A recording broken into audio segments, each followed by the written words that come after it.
And on the desk today I have this lovely Olivetti Studio 46.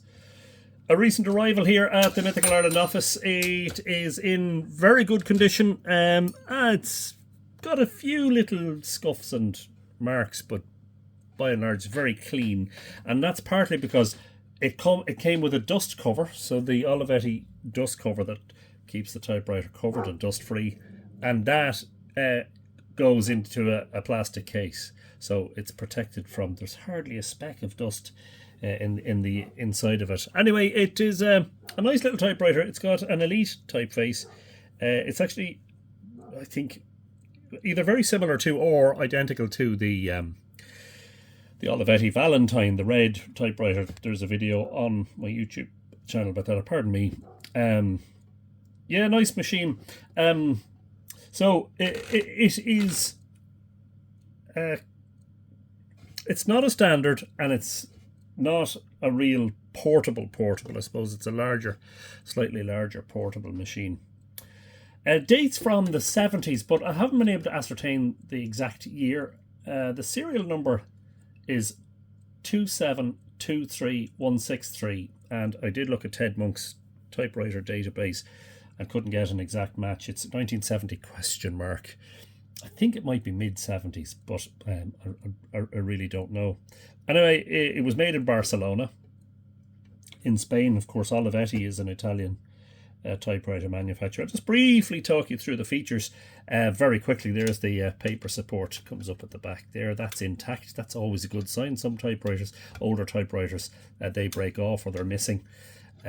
Margin adjustment is real easy. Just press down on these and slide them along at the back. And I like the fact that actually they're in white plastic. They're lovely, bright, white, clean plastic. Line space adjustment here. It's got 1, 2, 3, but I think that's the equivalent of 1, 1.5, and 2. But anyway, we can find that out. The carriage release lever is duplicated, so you've got one on both sides. Very easy to access, very easy to move the carriage from left to right, and of course the what is that called? A paper release lever for adjusting the paper when you put it in. Of course, there is a paper guide here, which yeah, that moves around very easily. So I'm not sure whether that originally had a tighter feel or something. It moves around, it just takes the slightest touch to move it. So I'm not sure what the story is. The paper bale is fairly light and straightforward. It's not spring loaded. Doesn't feel like it's spring loaded. I see a spring in there. It doesn't feel very spring loaded. Yeah, eraser table there. All good. And your platen knobs. The platen, I did clean it, but it still has a bit of dirt on it. It actually looks like a little bit of mold, so I'll have to get some alcohol, rubbing alcohol for that to clean it. On the inside, the lid comes off very easily. The spools are kept in place with these screw tops. They're unique. I'm not sure they're entirely unique to this model, but they're certainly, I think, unique. In other words, they wouldn't work necessarily on another make or model of typewriter. It's basket shift, which is great, which means that it's easy to get your capitals. You don't, a lot of machines it's carriage shift, and sometimes that takes a bit of effort because the carriage can be weighty. Segment reasonably clean. I did give it a flush there about a week ago. I've had this for about 3 weeks. I did give it a flush and a good clean and a good blowout, and it seems to be fine. And I found out there's a very unusual location for the control, the type adjustment, the type control, the type tension, and that's here. It's this lever here. So I think you pull it up for maximum tension and push it down for minimum tension. It's got 3 settings, so I have it at the minimum. There is, I'll just turn it slightly to show you this. Pardon me while I just flip that back on. I'll just show you this. So there is a plus and a minus in there, so that's your tab. There is a tabulator on this. There isn't on the Valentine, for instance. Up to set tab and down to erase or remove that tab. Lovely. I love the very clean white keys, and I really love the vibrant red tab key. I don't know why. It really stands out. It's very nice. There is also, and it's manual. There's no electronics in this. There is a repeating space, and as you can probably hear, it's not very even. Seems to speed up and slow down a bit, but anyway, all good. Backspace, margin release. Doesn't have the number 1, of course. Use a lowercase l for 1, but it does have a 0, and it has the British pound sign, and not there's no dollar sign on it. And it is, of course, a QWERTY machine. I always check these things. Very important to check if you're buying a typewriter. Make sure if you like QWERTY, make sure it's a QWERTY. If you like AZERTY, for instance, or Quartz, then that's what you're looking out for. And of course you have so I have it on stencil there at the moment. The ribbon is not lifting as I type, but you can set it. Now this is an all black ribbon, so you can set it to blue or to red. So blue for the upper part of the ribbon, and red for the lower part. So as the ribbon, I leave it on blue, and when the ribbon starts to fade, I can switch it then to red to use the lower part of the ribbon. Yes, all good. Let's do I think that's all the features. What it doesn't seem to have is a carriage lock. Now, that's not a big deal for me because, as I said, there's a dust cover and it goes into a case. So, and the case kind of clips down securely over it. And I think the case actually locks the carriage into place. So that's not a deal breaker, as they would say. Let's load a piece of paper into it and see how it types.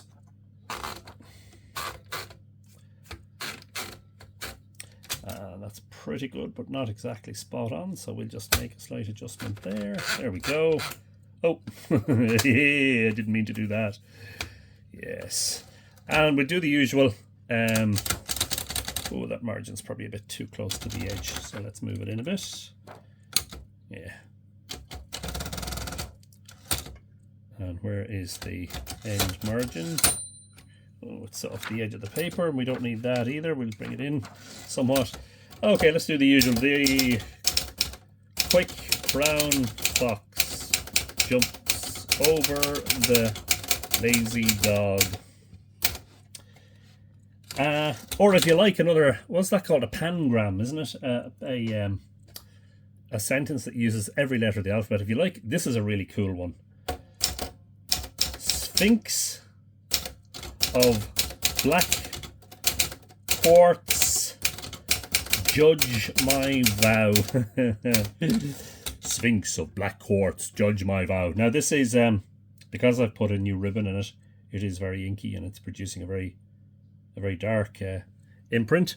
And of course, because it's a manual typewriter, there'll be a variance in the quality of the print according to how hard you press the keys. Now, I've been using my IBM Selectrix, particularly the Selectrix 3, quite a lot. Watch out for a forthcoming video on that.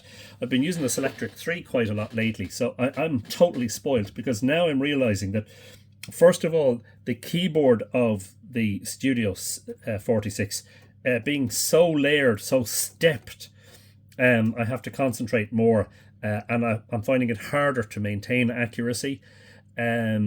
I found it much easier to maintain accuracy with the Selectrix, both the Selectrix 2, which is non-correcting, and the correcting Selectrix 3. And there is more effort required, to press keys on a manual typewriter. So let's just do a quick test, and say that there is more effort required to get the, this isn't good English, the type slugs to make a good impression on the paper with a manual typewriter than there is with an electric. And of course that goes for a type bar electric and fully electric and electronic, as in the Brothers, which have a memory and all of that. Anyway, yeah,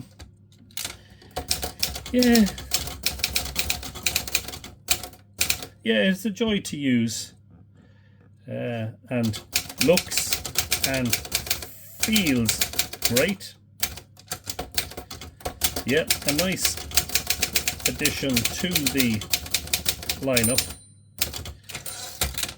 which I must admit, see, I didn't quite hit the T strong enough there, is it is constantly burgeoning, should we say,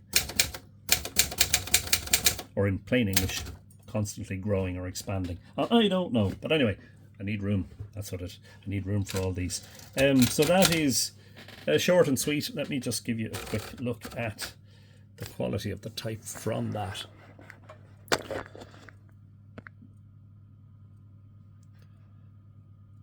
So you can see there, for instance, I'm sorry, I just need to try and hold this still.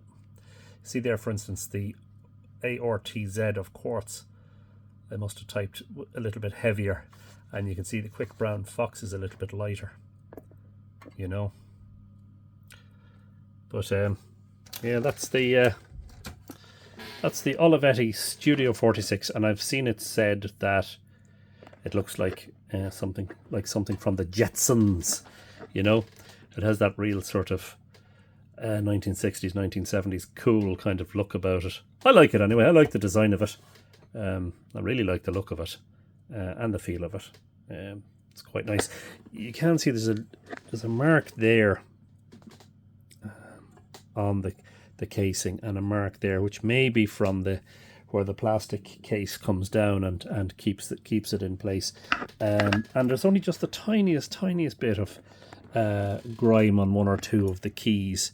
Very, very minor, but by and large it's extremely clean, and in fact almost looks as good as it probably did when it came out of the factory in the 1970s. So yeah, very happy with that acquisition, and I keep an eye out. The typewriter market in Ireland wouldn't be huge, you know. I keep an eye out for typewriters that take my interest, and it immediately took my interest. I like the colour scheme, you know. It's a kind of a bluish, but you'll have to forgive me, I can't exactly describe that colour because I have a colour blindness issue. I can see colours, but I have red-green deficiency, so I don't always see colours the way everyone else sees them. Yeah, but I like the colour scheme, and some of the earlier versions of the Studio, the 44 and the 45, came in what looked like very bland colours, you know. So this kind of pops. I love the blue and as I say, the white, and the darkness, as it were, of the lettering. It's very well defined on the keys, which is lovely, and there's no great wear on it. It doesn't look like it got a lot of use. I know I have seen Valentine, which had so much use that in fact some of the plastic, if that's what it is, or the resin, had faded off the top of the keys. Anyway, that's the Olivetti Studio 46. Watch out for the Selectric 3 video coming soon.